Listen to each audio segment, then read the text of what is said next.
So I'd like to start by respectfully acknowledging the traditional custodians of the land from where I'm talking in Brighton, Melbourne, the Boorong peoples of the Eastern Kulin Nation, and pay respects to their elders, past, present, and emerging. And as we are meeting online and people from across the world may be participating, I extend this to Aboriginal elders of other communities who may be here today. This is going to be a really interesting session.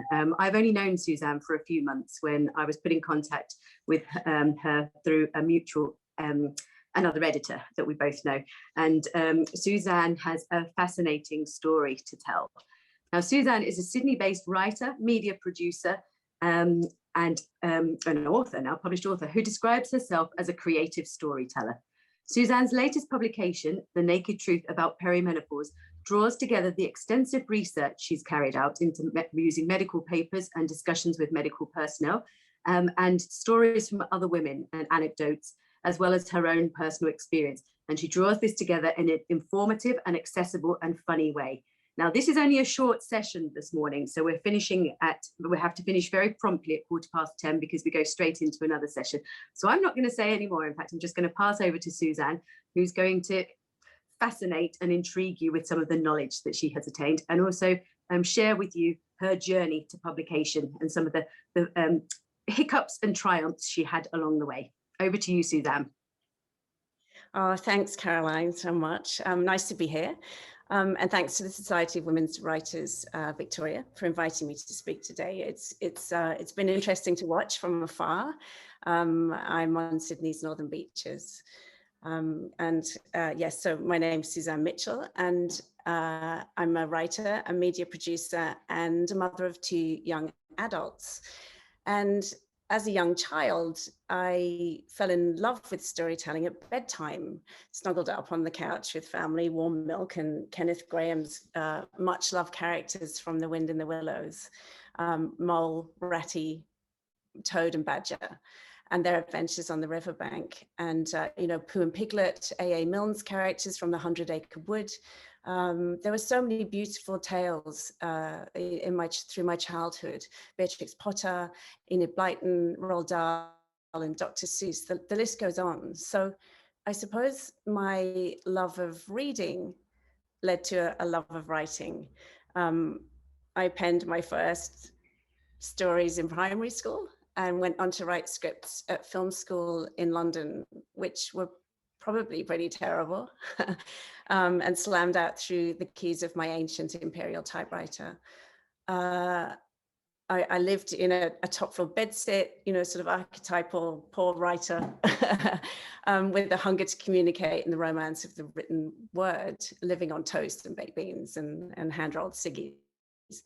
But as much as I love writing, I was sidetracked. So I worked in the film industry for a long time, and then I didn't pursue the written word seriously until my 40s, when my work started to require copy and content for clients.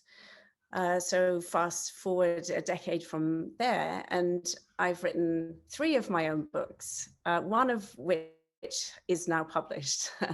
The first one was a junior fiction novel featuring a feisty 11-year-old protagonist called Bridget Spaghetti, which Alan and Unwin almost published. It sort of got to that point, and then it didn't quite get the vote. They loved it, but they said their list was weighty that year and suggested I take it to overseas publishing houses, which was disappointing. But anyway, life lurched sideways at that point, and I faced some personal difficulties. So it remains on the shelf gathering dust because other more important projects came to me while life kept me busy earning money and raising 2 small to medium-sized humans. Since then, I've tried my hand at nonfiction, taking a recklessly self-funded project and remortgaging my home, which is not a smart move. I took a year out to write a nonfiction book called The Naked Truth About You, Unlock the Secret to Your Kick-Ass Life. Now, this one isn't out yet. This second book of mine began in my naivety the wrong way round.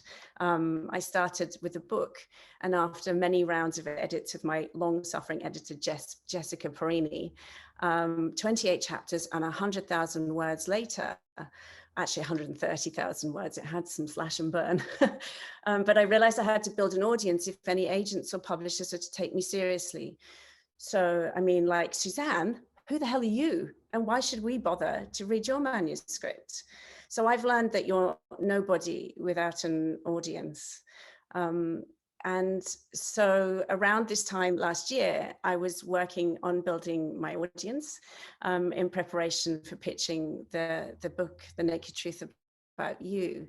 And so I was working on a proposal with an editor in the US called Candace Johnson. And Candace, she has great experience on the publishing side of the fence, and she was doing what all good editors do, sort of whipping my ass a bit and encouraging me and guiding me to create a document that covered all of the areas that you expect in a nonfiction book proposal. Now, I don't know how much you might know about a book proposal, but basically it's a full-length business plan, and it outlines your book and you put your case to make an agent or publishing house take the punt investing in you. So my proposal for that book currently sits at 85 pages and 35,000 words, and includes an overview of the project, my biography and credibility to write the book, plus any possible endorsements I could bring in to and influencers who may help to sell it, plus my target market broken down into detailed segments, really detailed segments, and a full marketing plan. Add to that chapter summaries, and then sample chapters, 2 or 3 sample chapters and 28 chapter summaries, and a whole lot of bluff and bravado. So then I found myself sidetracked with this, my third book, The Naked Truth About Perimenopause, which was never actually meant to be a book. And it began as a personal fight to get help when my hormones deserted me. It fast progressed into an investigation of the challenges that women face in the treatment of our hormonal health. Excuse me. And the lesser known options that aren't so easily available to us. There's actually a lot more at play than it seems. So this is how it started. I decided to knock out something on the side of my work on the proposal as something that I could give away to my target audience that had value for them. And while I was working out what to write about, a colleague in my co-work office, because I work at a co-work office, which I really love, and also at home at times. But while working what to write about, an experienced marketer in my office asked me to define my target reader's biggest headache. Well, I'm like, yeah, well, that's easy. You know, I immediately came up with a bunch of problems all related to women like me, midlife, Generation X, stretched between work and raising kids, caring for elderly parents, being everything to everyone, and yet possibly haunted by who we might have been as we stare 50 in the face. And so he raised an eyebrow as I flicked the kettle on and continued. He said, you know, the reality of trying I said, you know, the reality of trying to do all this for so long is hit us hard. And our discontent grows, and often exacerbated by, you know, the onset of health or hormone issues, reading glasses and sagging jawlines. He said, Suzanne, you need to offer your readers a headache pill that fixes the problem, not a vitamin pill. What's a problem you've recently faced? And there it was, suddenly staring me in my just turned 50 face, my very real and very recent battle with perimenopause, which is it's the period prior to menopause. It can be, you know, it can be up to 10 years prior to actually hitting menopause. And so finding the answers and the help I needed, that had been my struggle. And I wish I'd known back then what I've since discovered. So I figured I'd write this up as a short report, you know, something that offered useful tips and information that I could give away in return for an email address, which is, I call it empire building. And I'm not very good at it because 3 weeks later, I was still writing this short report and I sent it to my long-suffering editor, Jess. Now, Jess had a read and then sent it back to me and said, with encouraging notes, and said, you know, write more. And so as a midlife woman, she said she wanted the full story. Weeks turned to months as I wrote and researched what has now become this book. I encountered medical politics through my research and wished many times that I were actually a trained investigative journalist used to challenging people for answers. I really wish I was that, but I'm not. I'm a creative storyteller, a branding specialist, and a content creator, a bit of a kitchen sink philosopher. You know, I love to discuss knowledge and wisdom and understanding life over cups of tea, but I'm not an academic. So reading medical papers and taking medical advice and reporting that to my readers in a way that made sense, it was a challenge. But the information I began to uncover made me feel responsible as a woman to complete the book and to get it out as soon as possible. A bit like birthing a child.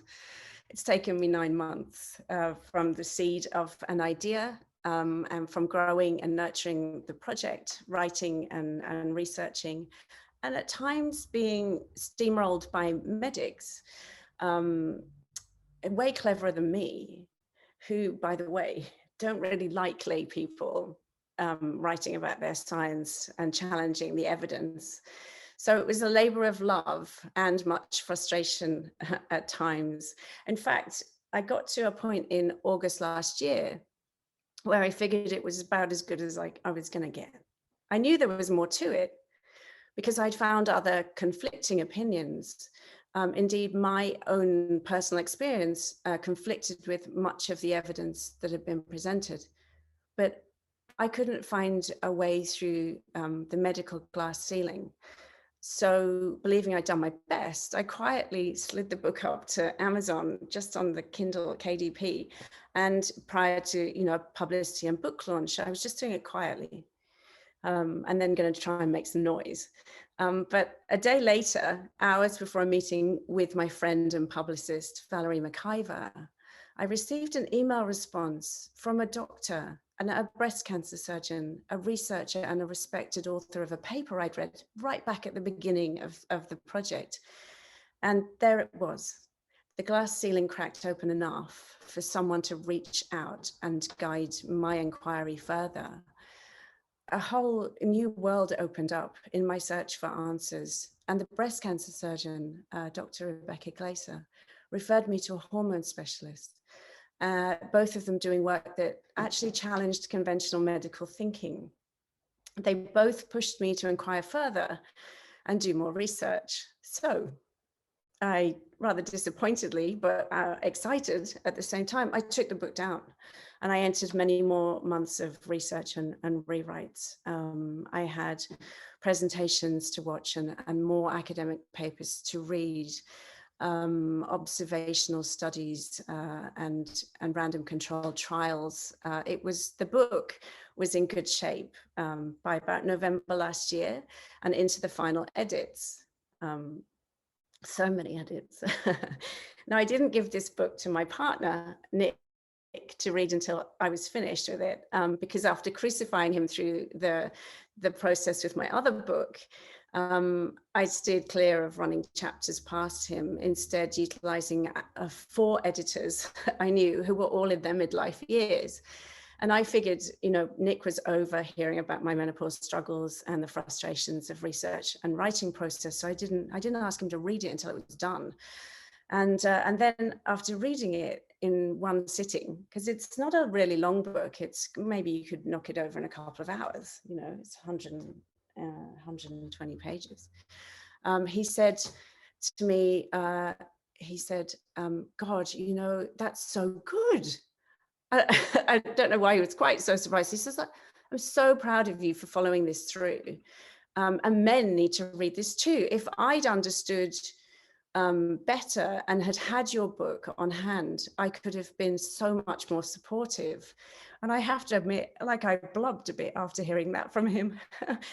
It's a very emotional experience writing a book. And this particular one was after what I'd been through with perimenopause. So after test readers gave me positive feedback, but complained they didn't like reading on electronic devices, I decided to produce a print book as well as an ebook, and a free PDF giveaway of the first few chapters. So that's where my fourth editor came into play. And as we went through the layout process in December, waiting anxiously for print proof copies to come back, where you're like, is the color of the paper right? Are there any typos? How's it looking? I put on a new hat, one of publisher, brand and web designer, self-publicist, social media maven, video producer, camera woman, blogger, and so on. It didn't matter so much that Christmas was cancelled this year with the northern beaches of Sydney in lockdown, as I worked just through trying to meet my book launch deadline. It's a very big hat to wear, even for someone who's used to working in marketing and generating interest in a brand.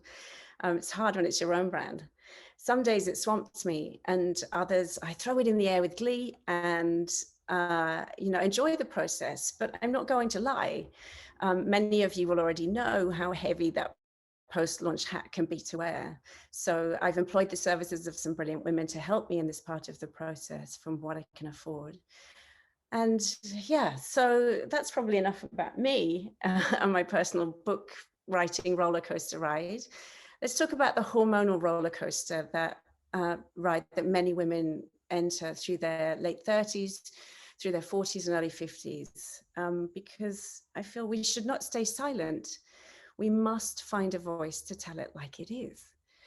And I was lucky enough to have various doctors and professors, and the hormone specialist, Dr. Angela DeRosa, advised me through the book on all things medical. Dr. DeRosa also wrote me a foreword, and in it she said some really nice things. I could read a short excerpt of that. Hang on, let's have a look. I'm going to need my glasses.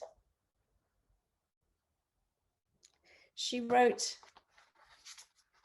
"I found a kindred spirit in Suzanne.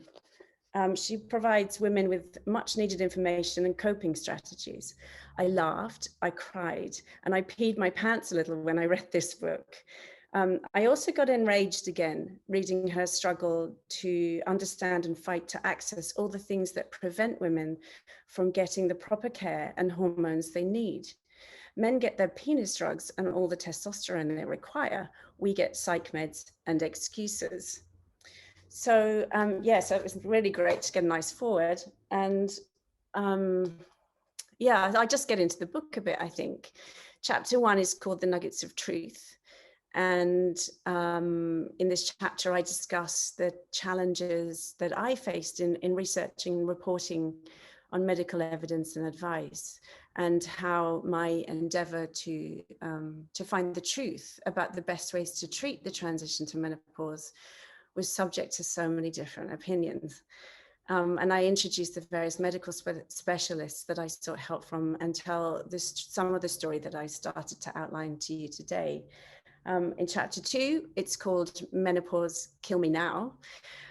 In this chapter, I give an overview of menopause, discuss the common symptoms, and look at what influences symptoms. There's some jokes and fun scattered through the book. The humor, I think, essential to bring light to what can feel very dark to some women. Chapter 3 is Be Prepared, Not Alarmed, my story. And in this chapter, I kind of bear all. I share my struggle to understand what was happening to me through my 40s. And then what happened when finally at the age of 49, I realized that most of the past decade, I've been fighting and trying to treat symptoms that were most likely to be hormone deficiency, not anything else. And how surprised I was to have understood so little about perimenopause and menopause. So, I mean, I thought that it was something that would hit me in my 50s. And that seemed, in my 40s, that seemed like a very long way away. And then it knocked me over with full force. And at the end of perimenopause, I was utterly floored. My quality of life ditched, my energy and my cognitive function just deserted me. I lost my sense of self. I gained weight. I needed bigger clothes, and my self-confidence just disappeared. I just became a hot mess of confusion. And so I share how I overcame that and the surprising things I learned about hormones, especially testosterone. Now, it's quite hard to share the embarrassing moments. I even thought I had dementia at times. My brain function was that poor.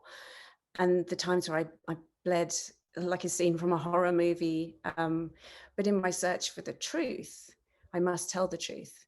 And even if it makes me blush, and it does. Some say it's courageous. I don't feel very courageous, to be honest. Makes me a bit emotional, but I do feel outraged. So perhaps that helps me to be brave here in sharing my story honestly. Yeah.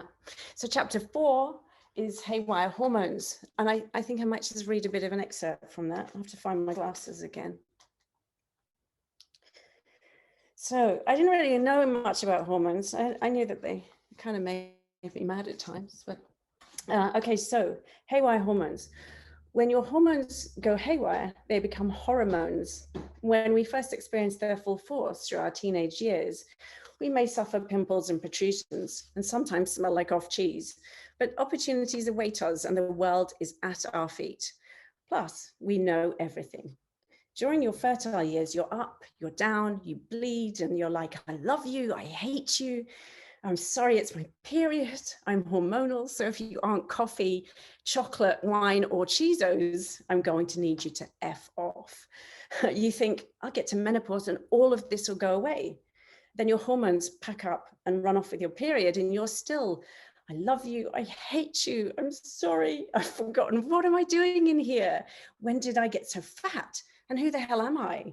It's like they ditch the party, but leave behind their bad 80s shoulder pads and mood swings. It starts to dawn on us that we don't know everything after all. Now, without hormones, we wouldn't grow, have libidos, or reproduce. They're essential in leading a balanced life. Produced by the endocrine system, these chemical messengers send commands around the body, helping to regulate your body's processes like hunger, blood pressure, sexual desire. They basically tell you, your body, how to breathe, how to grow, how to drink, eat, and expend energy. They are your inner dominatrix, and you are their submissive. So in this chapter, I take readers through our sex hormones and look at what they actually do, which kind of helps make sense of why many of us struggle as they peak and then ditch through our transition to menopause. Hormone deficiency can be debilitating and cause a devastating domino effect on our personal and working relationships. And yet we often don't realize that's what it is that's going on. That's why I wrote a book about perimenopause. I also introduce testosterone and look at why it's such an important hormone that gets no press.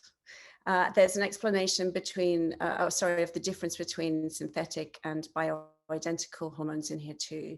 And then I added into this chapter on the rewrite thyroid in, because by the age of 50, 1 in 3 women will have a thyroid disorder, but it's rarely diagnosed in the way that we do the thyroid testing.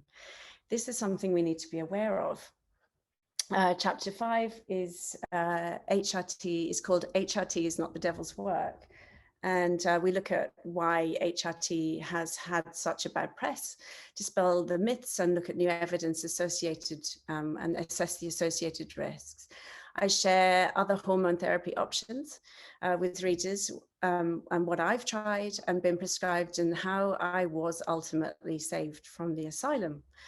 There's also discussion on the very real gender bias in medicine and an explanation of why it's so important that we all have access to compounded bioidentical hormone therapies, in fact, to compounded pharmacies in general. So I could give you an excerpt here, actually, from the book. I've got this. I've got all these little post-it notes to try and remember where I was going to pull things. Okay, so in this chapter, I say the Australian Medical Society does not endorse prescribing compounded bioidentical hormones, which leaves many doctors only prescribing big pharma products to patients. And ask the question, are we lacking in training and the education of our healthcare providers in women's hormonal health? Do drug companies unduly influence our doctors in what they prescribe? And is it possible they influence the medical societies that we rely on for truthful reporting? This is worth a ponder when you're looking for treatment. Okay, so this leads to an interesting part, a discussion around conflict and conflict of interest in the medical profession. And it's in a section I titled Interlude, Important Information to Ponder. It's not a chapter, it's a break in between the chapters. And here I shine a light on conflicts of interest in the narrative of medicine and define some of the roles in the play. We must understand, I think, as patients, to how medicine is funded and remain aware of potential conflicts, because this can have a knock-on effect to our individual healthcare needs. So I had another excerpt here before moving on. So from the interlude, I'll just read you the first paragraph.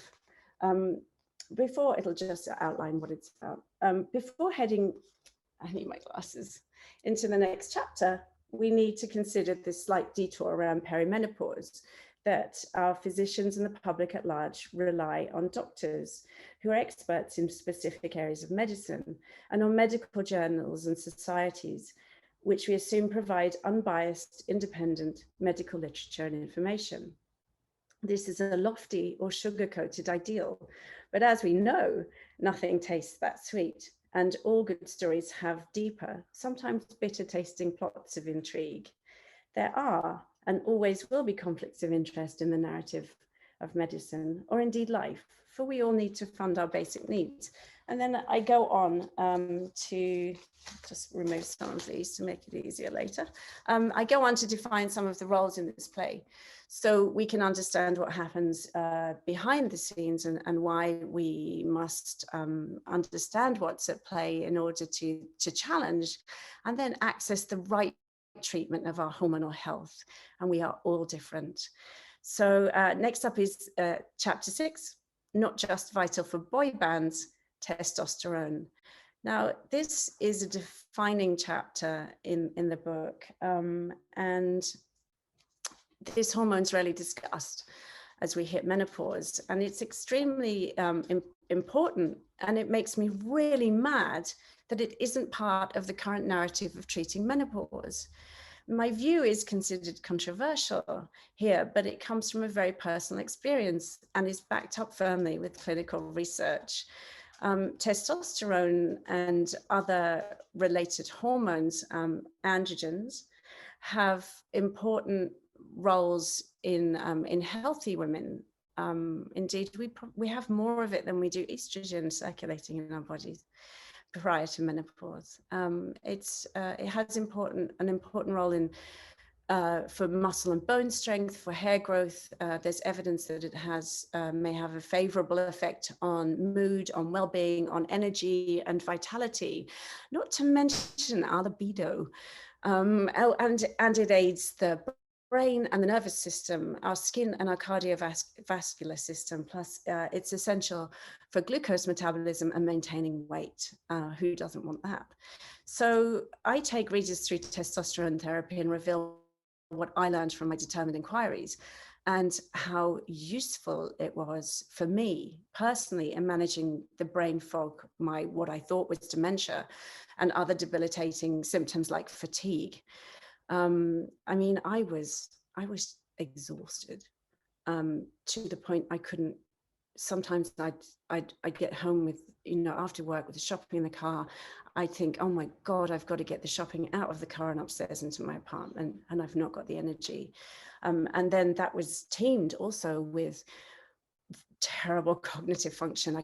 I couldn't remember things. I mean, not just my keys and my sunglasses. This was a real, I couldn't make sense of stuff. And then I left pans on the stove and filled my apartment with smoke and got confused when I was out driving, and it was worrying. Anyway, so I reveal why testosterone is not mainstream as a treatment. I share how I managed to score some legally and the results I experienced from that. You don't want to miss this chapter.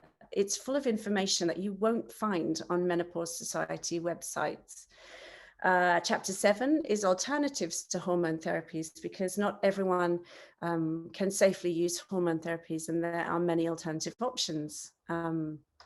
I walk readers through non-hormone prescription medications, melatonin, offer the lowdown on herbal supplements, including some interesting results on maca root. And I also suggest ways to be more proactive with your menopause journey. There's a clear example of taking a naturopathic approach. Basically, it's your body and your choice in how you manage menopause. Chapter 8 is your body as a temple. Here we look at options to in supporting your mind, your body and your spirit through what is a major and often disruptive process of change.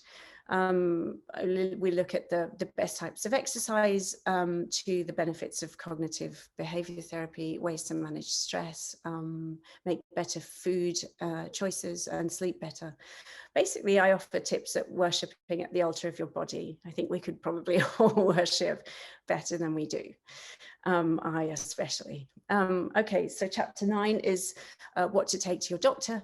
I think our doctors can often unknowingly present a major hurdle to women looking for help with their menopausal symptoms. I think we need more training of our doctors in this area, full stop. My doctor, who's a progressive doctor, admitted he didn't know enough, saying it's very basic training in this through medical school. He actually went to a conference after I rocked up at his clinic and struggled with stuff, to go and learn some more. Our doctors, I think, need to acquire more knowledge about our hormonal health if we're going to make headway with more progressive and earlier treatment of perimenopause. I'm so sick of hearing how women are ignored or treated without compassion when struggling through these years. We need some radical change in this area. I've seen GPs, doctors who specialize in women's health, endocrinologists, and even a professor specializing in women's hormones, in search of a way to manage my debilitating symptoms, sharing my, and that's a lot of people I had to see.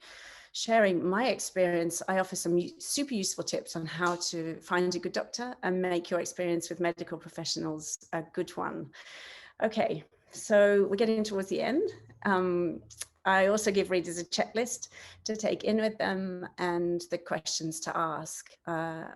If you've read this book, where is it? If you've read this book, you'll be knowledgeable and prepared to help you get what you need from your doctor. So chapter 10 is Let's Embrace the Renewal Years. In my final chapter, I encourage all women to collectively support each other through, so we can all rock our lives through midlife and beyond. I also reveal the handful of species where the female survives beyond her reproductive years. And the reason we aging human females are essential and valuable contributors to the world at large, why we need to garner more respect. If you're a woman, or if you love one, then you need to read this book. I need to share it with you, and together we can change the world around us and support each other to reimagine our midlife years. So that's my book. It's been one hell of an adventure. Now it's published. My biggest challenge is finding the courage to keep pushing it out, managing interviews with the media, and which made me very nervous. I'm not used to being in front of the camera. I'm used to being behind it. So yeah, so there are big hurdles, like actually getting women to read the book, building a social media presence, and dealing with the knockbacks that being out there inevitably brings. You know, you put yourself out there and you're going to get commentary back. A note on writing, to all those budding writers out there and new ones, here's some motherly advice. Editors are worth their weight in gold. You can find an editor via the Australian New Zealand, the Australian Institute of Professional Editors Limited. I believe they're an essential writing tool. I absolutely could not be writing without the input of an editor. We need editors to stretch our writing chops, not only to correct copy, but to help structure a book, to offer valuable notes, fresh eyes and perspective. I'm finishing up. I think Caroline's coming back in. I work with 4 different editors on this book. 3 as developmental and copy editors, and the 4th is a proof editor and doyen of layout and ebook production. I can't say I'd recommend working with more than one development copy editor, but my first editor, Jessica Barini, was already inundated with work, and so she passed me on to Caroline Weber, who our esteemed festival director, who helped enormously, but also ran tight as my deadline extended with all the new research and information that came in and the rewrites. So then I pulled in Candace Johnson from the US, who helped me as I battled academic papers and ways to convey different sorts of medical opinion and so on. And also in discussing conflicts without pointing dangerous fingers. In fact, it went to a lawyer after that through a brilliant organization called the Arts Law Centre of Australia. Definitely recommend you have a look at those if you're writing nonfiction. They provide a low-cost specialist legal advice, education and resources. And my pro bono lawyer that I was allocated is an ABC TV lawyer.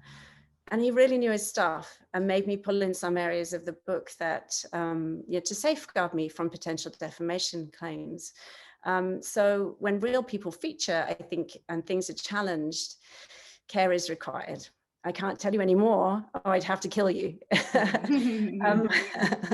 So anyway, seriously, I'm almost there, but I think I just like to say it's strange how almost everyone who helped me and supported me, other than my male lawyer, were midlife women in varying stages of peri or post-menopause with experiences to share, and their support and belief in the project was so important in helping me to see it through to the final project, because seeing through to a final book is major.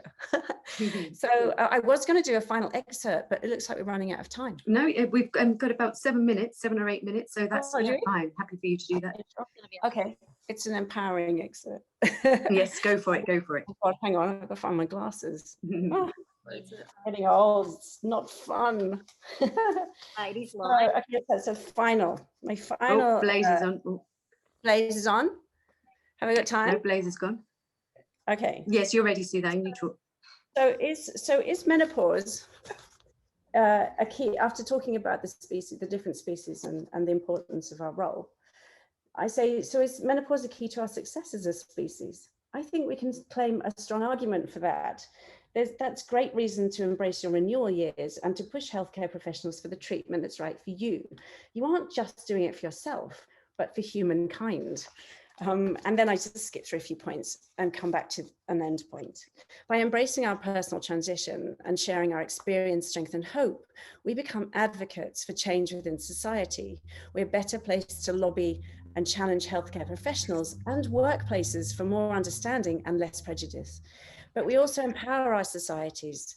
Women, especially the wiser, older women, are surely the bedrock of all societies. And I think the loss of our menstrual years should offer us freedom. So it's time to really sort of consider what else we can let go of, along with the tampons and period pain, to embrace the next part of our lives. So that's it. That's where I'm up to. Well, brilliant, Suzanne. Thank you very much for that. like I've said in a couple of the other sessions, we haven't quite worked out yet how to do a virtual applause, because when we're in this Zoom setup, you can only see yourself and the other panelists. So I'm clapping on behalf of everybody, and we can wave our hands, but you won't get to see many people. But that was fascinating. I mean, you've had 2-3 journeys really during the whole course of this book.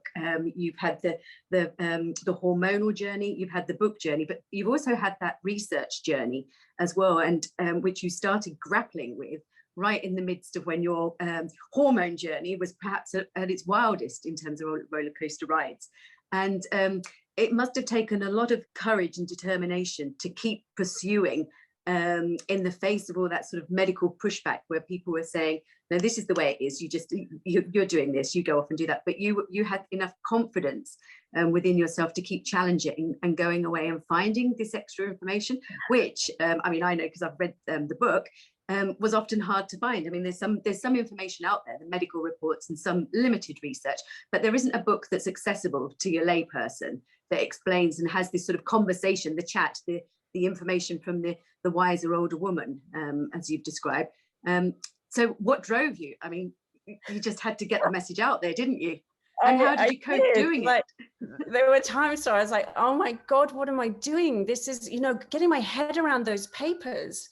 And I had to go through things like 20 times rather than 3, because my cognitive function, although it was much better on the testosterone, so much better, was still lacking, it was still coming back. So yeah, what drove me, I think I'm a feisty, bolshy. When I was a student, I was quite political. And then I kind of lost that as I got just distracted with rearing children and so on and working. But I felt, I was like, this is not okay.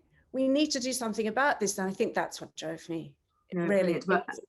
I felt. I'm sure there are going to be lots of women and medical practitioners of multiple disciplines who I think are going to be grateful for you doing that.